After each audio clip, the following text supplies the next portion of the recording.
तो कहानी की शुरुआत एक मेंटल हॉस्पिटल से होती है। वहां पर एक पेशेंट खिड़की की तरफ पॉइंट कर ये बोल रही थी कि वो अभी नहीं मरी है। वही ये देखकर एक नर्स उस पेशेंट को चुप करा दी है और विंडो को बंद कर देती है। फिर हम उस नर्स को उस हॉस्पिटल की इंचार्ज से बात करते रहते हैं। वही वो किसी की लाश को दफन करने की बात कर रहे थे। वो बोल रहे थे कि उस लाश को दफनाने के लिए उसके परिवार से कोई नहीं आएगा। फिर उसके बाद अचानक से सभी पेशेंट्स और नर्सेज जो होती है वो हवा में लेविटेट करने लगता है, यानी कि उड़ने लगता है, जैसे कि कोई इनविजिबल शक्ति उनको हवा में फ्लोट करवा रही हो। अचानक फिर सब जमीन पर गिर पड़ते हैं और अब इंचार्ज सभी नर्सेस को ये कहती है कि वो वहाँ के सभी पेशेंट्स को वहाँ से ले जाए और वो खुद उस पेशेंट को शांत करने लगती है जो कि पहले ये बोल रही थी कि वो अभी नहीं मरी है। अब साफ था कि उस पेशेंट को कोई दिखाई दे रहा था और इंचार्ज को तभी जेंट्स की आवाज सुनाई देने लगती है, लेकिन वहां पर कोई भी नहीं होता। तो वो उस पेशेंट को लेकर वहां से बाहर जाने लगती है, लेकिन तभी अचानक से वो पेशेंट दर्द के मारे टेबल के नीचे छुप गई थी और इंचार्ज उसको फिर से तसल्ली दे रही होती है, शांत करने की कोशिश कर रही होती है। लेकिन तभी वहां पे तो ऊपर लगा हुआ जो उमर इंचार्ज के सर पर आकर गिर पड़ता है और वो उसके सर में घुस गया था, जिसके चलते वो वहीं पर खत्म हो जाती है। अब यहाँ से सीन शिफ्ट होता है और हम दादा नाम की लड़की को देखते हैं जो भी कुछ ही दिनों में ग्रेजुएट होने वाली थी और वो अपने दोस्तों के साथ एक फेयरवेल डे पर भी जाना चाहती थी,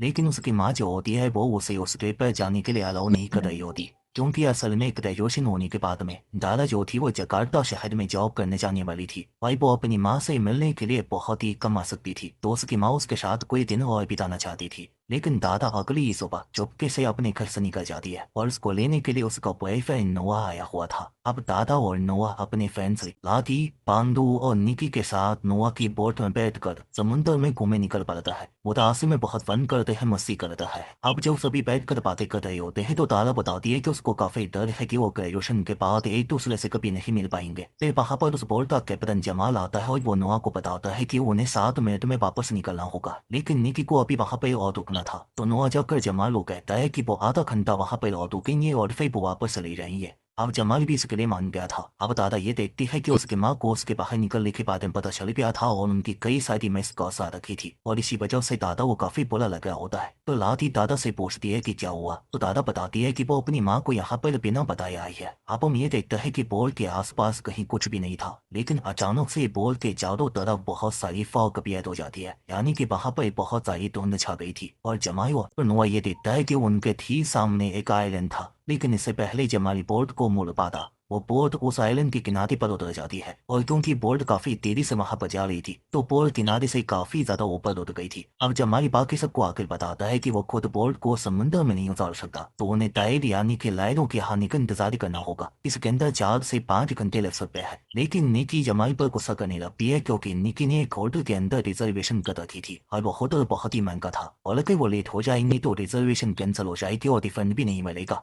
अब निकी को जमानी के ऊपर चलाते हुए देखकर नोआ और तारा निकी को चुप करने के लिए कहता है। फिर वो सभी अपने फोन में सिग्नल चेक करने लगते हैं, लेकिन किसी की भी फोन में सिग्नल नहीं आ रहा था।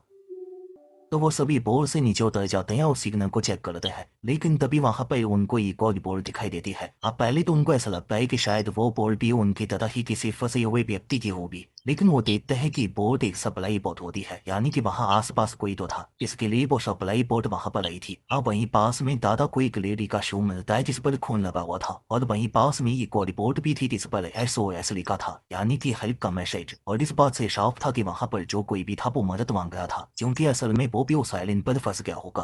तभी अचानक से उन्हें किसी बच्ची की आवाज सुनाई देती है जो कि उस आइलैंड के जंगल में से आ रही थी और वो बच्ची अपनी माँ को आवाज लगा रही होती है। उस बच्ची की आवाज सुनकर नोआ उसकी हेल्प करने के लिए जाने लगता है, लेकिन निकी उसे वहां जाने शुरू हो गई थी। लेकिन नोआ को उस बच्ची की हेल्प करनी ही थी, जैसे कि उसके सर पर कोई बोझ सवार हो गया हो। और तभी दादा भी नोआ के साथ आता उस बच्ची को ढूंढने के लिए जंगल में चली जाती है। लेकिन जब ये दोनों जंगल में जा रहे थे तब उनका पैर एक लाश के हाथ पर पड़ता है, लेकिन उनको वो लाश नहीं दिखती क्योंकि वो रेत के अंदर दबी हुई थी। खैर अब इसके बाद हमें कुछ साल पहले की कहानी दिखाई जाती है जहाँ पर माला नाम के एक बच्ची के बचपन के फ्लैशबैक को देखा है। इसके अंदर हमको ये बताया जाता है कि माला एक बहुत ही प्यारी और इनोसेंट सी बच्ची थी और उसे भी वही सेम गलतियां हुआ करती जो कि अक्सर उसकी उम्र के बच्चे करते थे, जैसे कि यहाँ पर ठीक से खाना ना खाना, ग्लास तोड़ देना या फिर छोटी मोटी चीजें नीचे गिरा देना। लेकिन माला के चेहरे के ऊपर जो कुछ भी चोटों के निशान थे उससे साफ था कि उसको फिजिकली असॉल्ट किया जाता था। और उनको पता लगता है कि माला का पिता उसको छोटी छोटी बात पे बहुत पीटता था, जैसे कि अभी माला से एक ग्लास नीचे गिरकर डूल गया था और उसके पिता उसे घसीट कर एक रूम में ले जाते हैं और वहां पे वो उसको बंद कर देते हैं। वो जो गिलास टूटा हुआ था उसको एक पीस माला के पैर में घुस गया था, लेकिन उसके पिता को उस पर सभी तरह से नहीं आता। और माला की माँ भी ऐसी ही थी,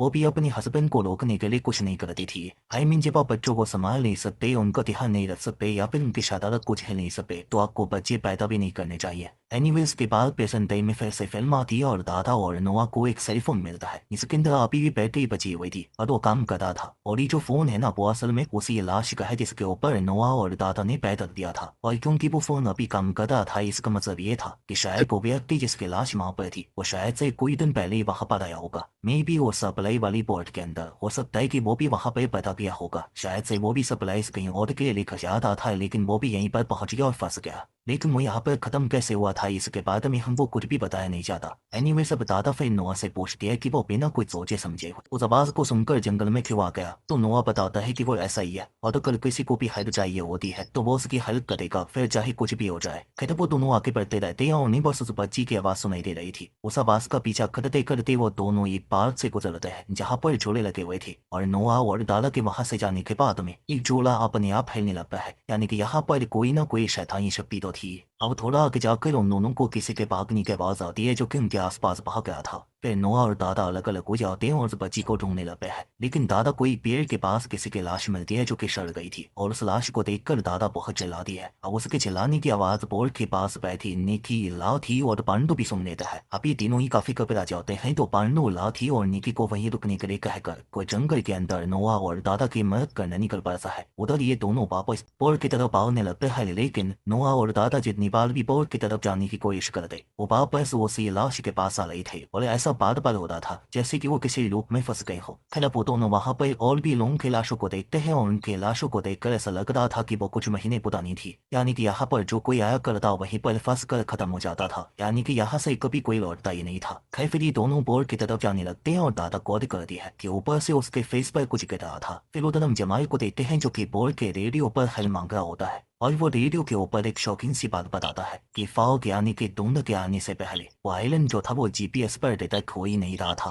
और वो बात राती सुन रही होती है और उसको ये बात काफी अजीब लगती है, यानी कि जो आइलैंड पहले जीपीएस पर नहीं था वो अचानक से सामने कैसे आ गया।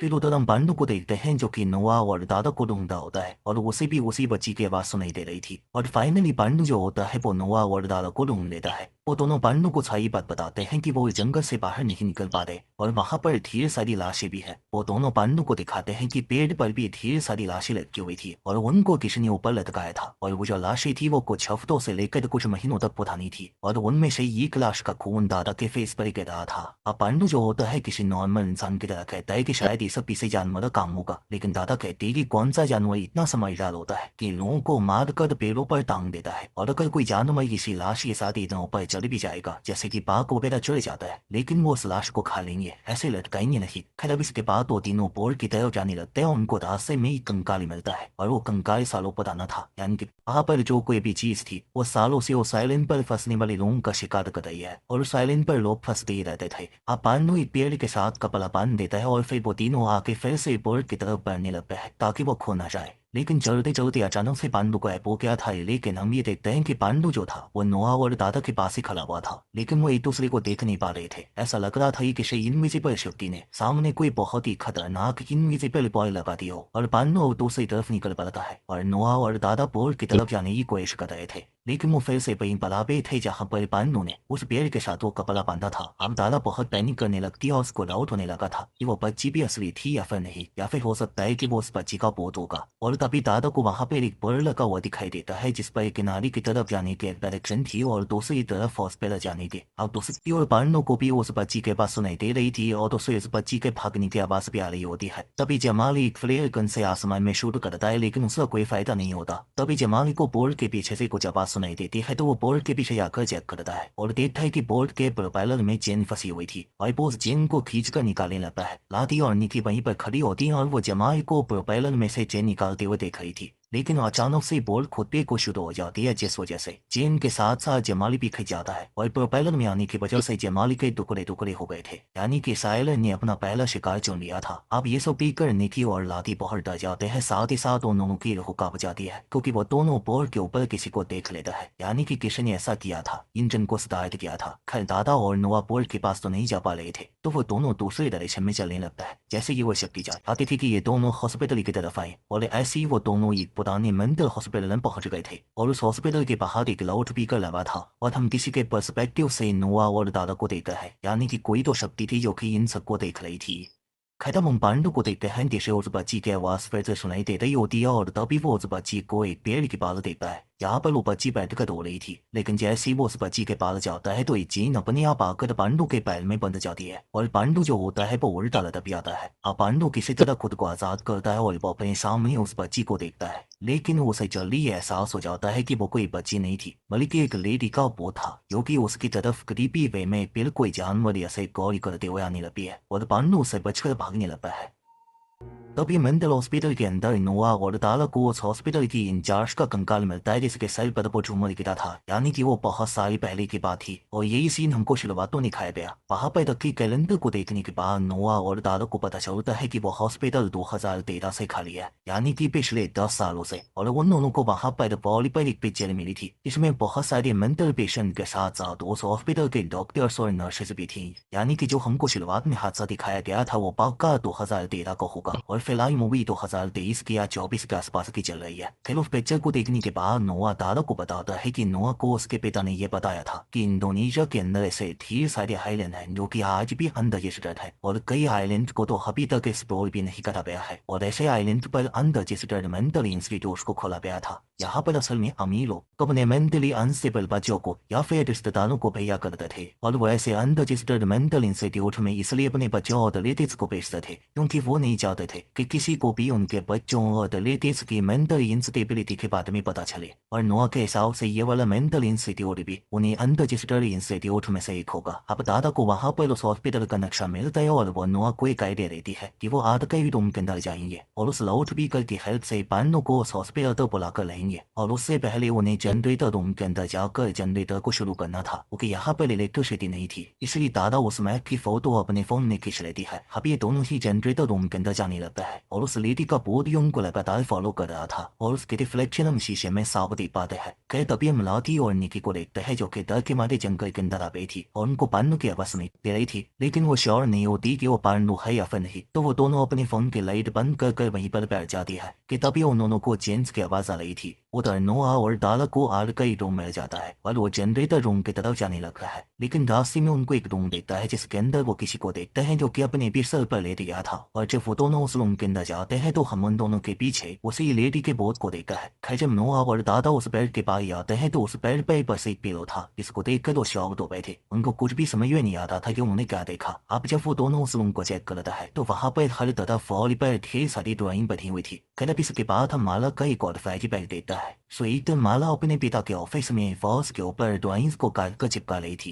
कि तभी वहां पे माला का पिता आ जाता है जो कि उसको पकड़ कर अपने ऑफिस से बाहर ले गया था और वो माला को बहुत पीटता है। लेकिन माला खुद पर हुए अब्यूज और टॉर्चर से इतनी मेंटली डिस्टर्ब हो गई थी कि वो अपने पिता की गर्दन में उसी कैंची की मदद से स्टैब कर देती है जिससे कि वो ड्राइंग को काट रही थी। खैर अब अपने हस्बैंड के चिल्लाने की आवाज सुनकर माला की मां नीचे आती है और वो अपने हस्बैंड को देखती है जो कि खून से लथपथ फ्लोर पर पड़ा था और वो माला की माँ के सामने ही खत्म हो जाता है। अब माला वहां पर खड़ी ये सब देखती रह जाती है और उसको पता भी नहीं था कि उसने क्या कर दिया। अब कहानी फिर से प्रेजेंट टाइम में आती है और हम नोआ और दारा को जनरेटर रूम के अंदर देखते हैं। वो दोनों नोटिस करते हैं कि जनरेटर खाली था लेकिन वहां पर रखे हुए फ्यूल टैंकर्स फुल हो रखे थे। तो वो जनरेटर के अंदर फ्यूल भरते हैं और जनरेटर को स्टार्ट करते हैं। अब पहले तो जनरेटर स्टार्ट नहीं होता लेकिन दोबारा कोशिश करने के बाद में वो चालू हो गया था और तभी वहां पर लगे हुए लाउड स्पीकर के अंदर म्यूजिक बजने लगता है और उसकी आवाज पांडु, लाथी और निकी को भी सुनाई दे रही थी। अब लाथी और निकी के सामने पांडु भागता हुआ आ रहा होता है लेकिन निकी लाथी से ये कहती है कि उन्हें पहले श्योर होना होगा कि वो पांडु ही है और तभी उस लेडी का भूत आकर पांडु के पीछे खड़ा हो जाता है। लेकिन निकी कहती है कि उनको नहीं पता कि वो लेडी कौन है और वो ये भी कहती है कि पांडु बचकर उस म्यूजिक को फॉलो करते हुए उनके पास पहुंच ही जाएगा क्योंकि वो बहुत तेज भागता है। लेकिन इसके लिए उन दोनों को पहले उस म्यूजिक का पीछा करना होगा और शायद उनको वहां पर हेल्प मिल जाएगी तो वो पांडु को बचा सकते हैं। और लाती निकी की बात मान जाती है और अब वो दोनों ही उस म्यूजिक को फॉलो करने लगती हैं। अब पांडु जब पीछे मुड़ता है तो वो अपने सामने उस लेडी के भूत को देखता है। मतलब ये दोनों चाहती तो उसको बचा सकती थी लेकिन डर के मारे भाग गई। अब वो वहां से भागने की कोशिश करता है लेकिन वो लेडी पांडु को पीछे से पकड़ लेती है और खींचकर दूर एक पेड़ से मारती है, जिसकी वजह से उस पेड़ की शार्प ब्रांचेस जो थी यानी कि डंडियां थी वो यहाँ पर पांडु की छाती के आर पार हो गई थी और पांडु वहीं पर खत्म हो जाता है। यानी कि इस आइलैंड के गोस्ट ने अपना दूसरा शिकार चुन लिया था। अब उधर नोआ और दारा आर्काइव रूम में जाते हैं और वो ये देखते हैं कि वहाँ के सीसीटीवी कैमरा अभी भी काम कर रहे थे। I mean, कौन सी कंपनी के दवाई ये जरूर बता देना। एनीवे सीसीटीवी के अंदर वो ये देखते हैं कि हॉस्पिटल के मेन डोर पर लाती और निकी आ रखी थी। वो दोनों अब जल्दी से जाकर दरवाजा खोलते हैं और निकी और लाती को हॉस्पिटल के अंदर लेकर आते हैं। अब जब नोआ और दारा निकी और लाती से पांडु के बारे में पूछताछ करते हैं तो निकी कहती है कि उस लेडी ने पांडु को खत्म कर दिया होगा और ये बात सुनकर लाती बहुत गुस्सा हो जाती है और निकी को एक जोरदार थप्पड़ मारती है क्योंकि निकी ने ही कहा था कि पांडु को कुछ नहीं होगा। यानी कि वो घबरा गई थी और उसी के चलते उसको वहां पर छोड़कर आ गई। तभी नोआ और दारा लाती को शांत करते हैं लेकिन निकी अब नोआ पर सारा इल्जाम डालने लगती है कि वो सब असल में नोआ की वजह से हुआ है, क्योंकि अगर नोआ उस बच्ची की आवाज सुनकर उसकी हेल्प करने नहीं जाता तो ना तो पांडु खत्म होता और ना ही वो लोग जंगल में फंसते, ना ही इस हॉस्पिटल के अंदर आते। और नोआ भी इन सब के लिए खुद को ही जिम्मेदार मान रहा था कि तभी लाती उन सबको वहां पर लगी हुई पिक्चर पर पॉइंट करके कहती है कि जिस लेडी को उन्होंने बोट पर देखा था जिसकी वजह से जमाल खत्म हुआ था और जिस लेडी ने पांडु को खत्म किया वो उस पिक्चर के अंदर मौजूद थी। अब अचानक से उन्हें बाहर से कुछ आवाज आती है और जब नोआ दरवाजा खोलता है तो पांडु की लाश अंदर आकर गिर पड़ती है। उसको देखकर लाती और भी ज्यादा रोने लगी थी। फिर वो किसी तरह से लाती को शांत करते हैं और पांडु की लाश को कवर कर देते हैं। फिर वो उस जगह के सीसीटीवी कैमरा की आखिरी रिकॉर्डिंग चेक करते हैं जो कि उसी दिन की थी जब उस लेडी के भूत ने सबको खत्म किया था, यानी कि इंचार्ज के सर पर वो झूमर भी फेंका। अब इन सब लोगों ने उस लेडी के भूत को सीसीटीवी फुटेज के अंदर देख लिया था कि वहाँ क्या हुआ था और उनको समझ में आ गया था कि वो फोटो वाली लेडी कोई इंसान तो नहीं थी। खैर फिर आर्काइव रूम के अंदर वो सभी उस फोटो वाली लेडी की हिस्ट्री निकालते हैं और उन्हें वहाँ पर उस लेडी की फाइल मिलती है। उनको पता चलता है कि इस लेडी का नाम ही माला था। जी हाँ, वो 13 साल की उम्र में वहाँ पर आई थी। अब हम एक फ्लैशबैक देखते हैं कि जब माला ने अपने पिता के गर्दन में कैंची को स्टैब किया था तो उसके बाद उनकी मौत हो गई थी और माला की माँ इसके बाद उसे वहाँ पर लेकर आई। फिर नोआ को एक माला की फाइल के साथ कुछ न्यूज़पेपर कटिंग और टेप मिली थी। हो सकता है कि पक्का माला भी काफी अमीर लोगों की औलाद होगी जिसके चलते उनको उसकी उतनी फिक्र नहीं थी। अब टेप पर लिखा था माला काउंसलिंग और उस न्यूज़पेपर कटिंग में माला के पिता के खून की बात लिखी गई थी कि कैसे उनकी बेटी पगला गई और अपने पिता का ही कत्ल कर दिया, जबकि हम जानते हैं कि क्या हुआ था। खैर बाद में अब वो उन टेप्स को प्ले करते हैं और पहली टेप के अंदर उस हॉस्पिटल की इंचार्ज माला से पूछ रही थी कि उसने वो सब क्यों किया, यानी कि अपने पिता को क्यों खत्म किया, लेकिन वो उनको कुछ नहीं बोलती और उल्टा पूछने लगती है कि उसकी माँ उसको कब लेने आएंगी। फिर इसके बाद हम एक और फ्लैशबैक देखते हैं कि बहुत समय बीत गया था लेकिन ना माला की माँ उससे कभी मिलने आती थी और ना कभी उसे घर लेकर जाने वाली थी। और ऐसे ही बहुत साल बीत जाते हैं और माला अभी भी अपनी माँ का ही इंतजार कर रही थी। और जब वो अपने साथ वाले पेशेंट्स के माता पिता को देखा करती थी तो उसको काफी जेलस फील हुआ करता और काफी गुस्सा भी आया करता और इसकी वजह से वो मेंटल इनस्टेबल हो गई थी और बहुत ही ज्यादा बिगड़ गई। इनफैक्ट उसने अपनी एक साथी पेशेंट के ऊपर हमला भी कर दिया था।